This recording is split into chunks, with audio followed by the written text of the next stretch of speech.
Today we're going to look at if doing a no contact rule can actually make your ex move on from you. This is actually one of the biggest fears that I think most people have when even utilizing a no contact rule. But my personal belief is that in the long run, the no contact rule will actually have no bearing on an ex getting over you or moving on from you. And really the entirety of this video is going to be pulling research and observations that my coaches and I have personally made to essentially back this point up.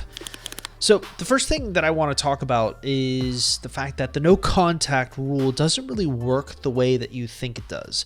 So let's first start out by just talking about the problem with the stereotypical definition of a no contact rule. Now, most people view the no contact rule in the following way. It's essentially this period of time where you're cutting off contact with an ex completely.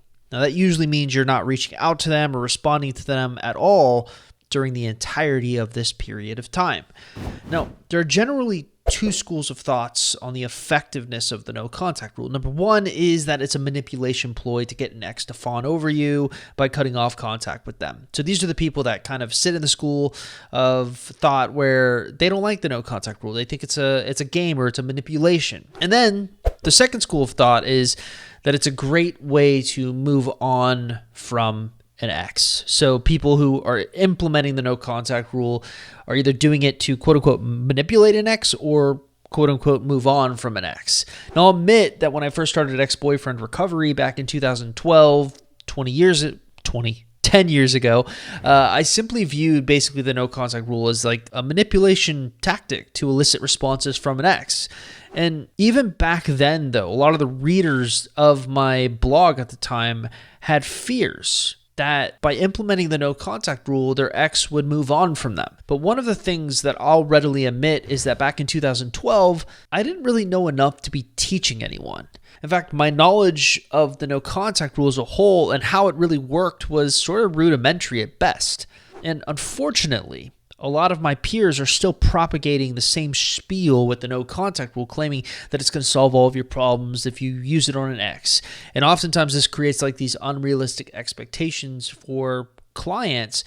But perhaps the worst sin of all is they don't understand why the no contact rule is effective. And that is some journey that I had to go through to figure that out. I had to have thousands of people come through the program. Thousands of people tell me, give me feedback on, hey, this is what's working in the real world. So let's actually look at what's working in the real world with no contact so we can have an effective conversation over if no contact will make him move on from you. So I think it's first smart to start out by hitting you with a couple of hard truths. Now, firstly, if you're measuring the effectiveness of a no contact rule based on how many times your ex reaches out to you, then you're kind of in for a rude awakening. And secondly, if you aren't using your time away from your ex productively, then your no contact rule is probably going to be a failure. Now, let's tackle that first thing first. I conducted a poll in 2020, I want to say, where I basically asked people, hey, for those of you who completed the no contact rule, how many of your exes have reached out to you during it? My initial assumption was that most people would say, yeah, my ex reached out to me, which would prove like, hey, quote unquote, the reactive properties of the no contact rule, the psychological reactance aspect of it is eliciting these responses from exes. But the poll showed something different. The vast majority of exes actually do not reach out during no contact. Why?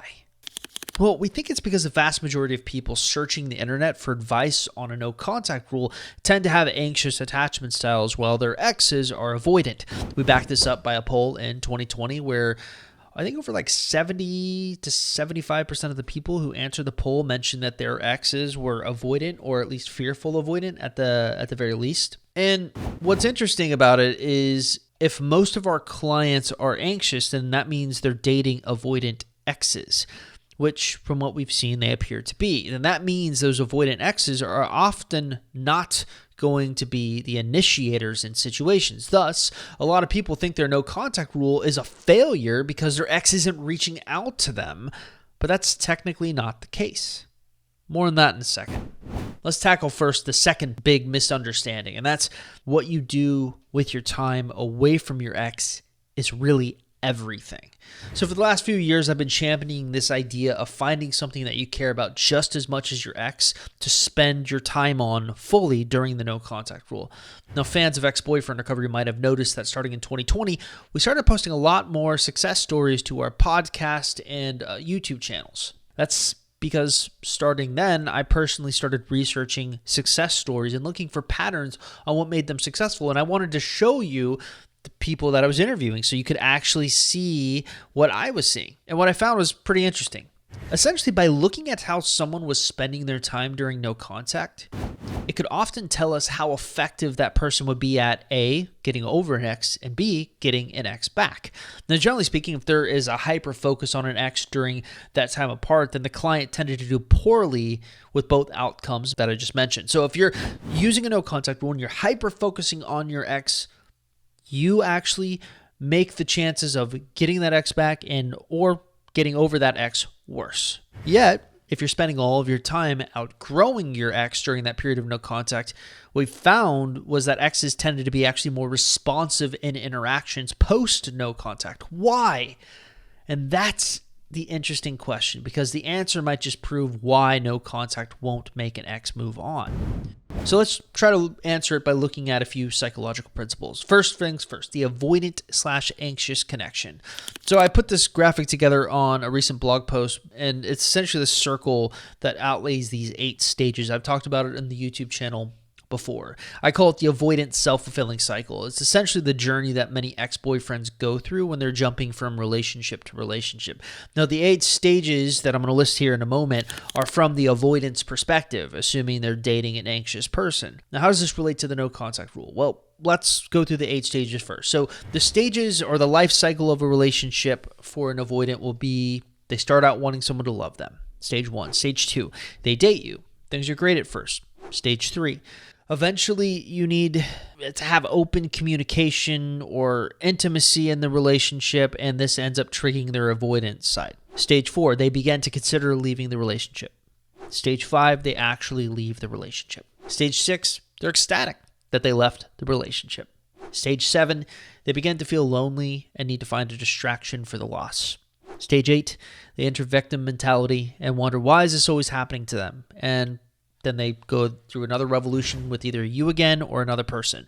So oftentimes you're finding this happening in people who are going from rebound to rebound or from on again, off again type relationships are just going through this circle, this self-fulfilling cycle over and over again. Now, what's interesting is starting immediately at stage 5, I've decided to leave this relationship, is when you should be implementing the no contact rule on your ex. Of course, many people struggle with this because all they see from afar is how happy their ex is without them.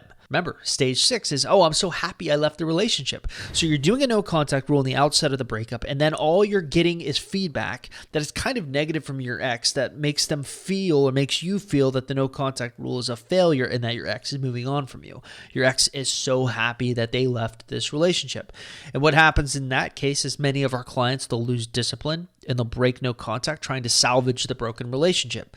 What they don't realize is that this very act, reaching out and trying to fix things, is looked at as anxious by the avoidant and causes the avoidant to retreat further into their shell. And when this happens, the stages that I mentioned that happen sort of next, where nostalgia kicks in and they start kind of reminiscing about the good times and all that gets skipped. Real quick, I want to say that if you're new to this YouTube channel or you're trying to figure out what you should be doing to get your ex back and you're trying to learn if you even have a chance in your specific circumstance, probably the smartest thing for you to do is actually stop by our website, www.exboyfriendrecovery.com, or take our Ex Recovery Chances quiz that can be found at exboyfriendrecovery.com. Now, if you're watching this on YouTube, taking that free quiz is super easy to do. All you have to simply do is look in the description link below this YouTube video and click on the link you see there. It will take you directly to the quiz where you can fill it out and get an easy answer on what you should be doing going forward and overall what your chances look like in your specific situation. All right, so let's get you back to the video. And instead of going through the very well documented grieving process of an avoidant, they can simply move on. So yes, my argument is a simple one. I actually think assuming your ex is an avoidant, by ignoring them via no contact, you give them time to have nostalgic feelings for you. Of course, this nostalgic feeling hinges on a few important elements. The first thing is the length of pairing. It's maybe a new concept I haven't talked a lot about, but last year I recorded this really amazing video with our head coach, Coach Anna. It's called Why is Your Ex Hardwired to Care About You? Or rather, Why Your Ex is Hardwired to Care About You. And she mentioned some really fascinating research in the video. So this is directly from her words. Shorter relationships have weaker bonds, meaning that if you spent 24 hours every day together for 6 weeks, that's still technically not enough time. It needs to be over a period of time longer than 6 weeks. The intensity does not mean anything. It's the length of time that matters. So essentially what she's arguing here is many clients come to us, they say, we had amazing chemistry. Our relationship was better than anything before, but it was kind of short. It kind of burned out really quick. Her argument is that by looking at the length of time, we might actually be able to tell how effective the no contact rule nostalgia can be. So the general rule of thumb is that if you've dated your ex for longer than 6 months, it's easier to create the nostalgia you're seeking. So what's essentially the cutoff? Well, we think that if there's a period of time longer than 6 weeks going on, you need to have more time put together. Sorry, I misspoke before. Not 6 months, it's 6 weeks. So the cutoff, according to Anna's research, is you need to be in a relationship with your ex for longer than 6 weeks to have the best chance possible for them to have these nostalgic feelings for you. I find this relevant because a lot of times when an ex does move on to someone else during a no contact period, our clients blame the no contact rule as a reason for why, it's not working. Like, hey, I'm doing the no contact rule. My ex moved on to someone else. This no contact rule screwed things up. When in fact, the real reason may have been the situation where you were only together for a short length of time and the two of you weren't together long enough to create the feelings of nostalgia that's needed. So I believe kind of the official word for this is rebounding. If your ex is going from rebound to rebound, oftentimes they're looked at as not being in a relationship long enough to establish these crazy long nostalgic connections. But for some avoidant exes, and this is where it gets really complicated, going on the rebound is preferred. So they actually like dating people who they can't stay together longer than maybe a couple of months. And the reason for that is because it's the perfect type of relationship for them. They don't actually have to fully commit. There's no extreme level of independence being sacrificed. And personally, the entire crux of my argument for why the no contact rule can actually do the opposite of making an ex move on revolves around this concept of nostalgia. So I did this video a couple of years ago called How to Make an Avoidant Ex Miss You. And I make a really strong argument in that video that oftentimes an avoidant ex won't feel nostalgia for a past relationship until they feel safe. And they only feel safe if the following things happen. They've moved on from someone else. You've moved on from someone else. I misspoke. They moved on from you to someone else. You've moved on from them to someone else, or it looks like you're completely over the breakup. So often when they see this happen, they give themselves permission to feel those feelings of nostalgia. So it's kind of like always in the back of their head, wanting to come to the surface, but they're not allowing themselves to be vulnerable to feel those feelings of nostalgia until they feel safe that, okay, it's over. And the beauty of the no contact rule is that it hastens that looking like you are over them period. In fact, in another study Coach Anna found, she found some other research that's fascinating and might explain this a bit further. Another study with animals, rats specifically, showed that rats are prone to promiscuity. Even rats are often primed to revisit their first pleasure-inducing partner, according to a 2015 study. It seems humans follow a similar pattern. Like a recovering alcoholic that craves a drink even after decades of sobriety, we could still be drawn to an ex. That means there's a complex physiology associated with romantic attachments that stays with us, honestly, for most of our lives. Even after we resolve a romantic relationship, we have, humans, the remarkable ability to forget the bad parts and focus on the good parts. Thus, no contact works. Most people have a lost love that they wonder about, like someone who held your hand through really important times that helped define you. This is nostalgia, and these feelings of nostalgia are very common. Essentially, by leaving your ex alone during no contact, it can hasten their nostalgia for good memories. So, will the no contact rule make him move on from you? All of the research we've stumbled across and observations we've noted from our own personal coaching clients tells us the opposite. It won't make your ex move on. It can actually help make them feel closer to you in an odd way. And the no contact rule in and of itself can hasten an ex's feelings of nostalgia. But here's the thing. There are always exceptions. I'm sure in some cases the no contact rule can make an ex move on.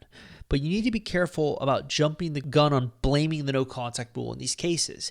It may be a simple situation where no matter what you did, your ex would have moved on because they're more comfortable going from rebound to rebound. It may be a situation where you just haven't been with them long enough to establish a connection where they're going to feel nostalgia because they were always keeping you at an arm's length. Here's all I can say for sure. In almost every single success story I've ever posted on my YouTube channel, they are extremely complimentary of the no contact rule and point to their uses of time during it as the core reason for why they think an ex came back. The no contact rule is supposed to be about empowering you, not about tricking an ex, not about fixing an ex. It's about taking the time away from your ex and investing it into yourself. Always remember that.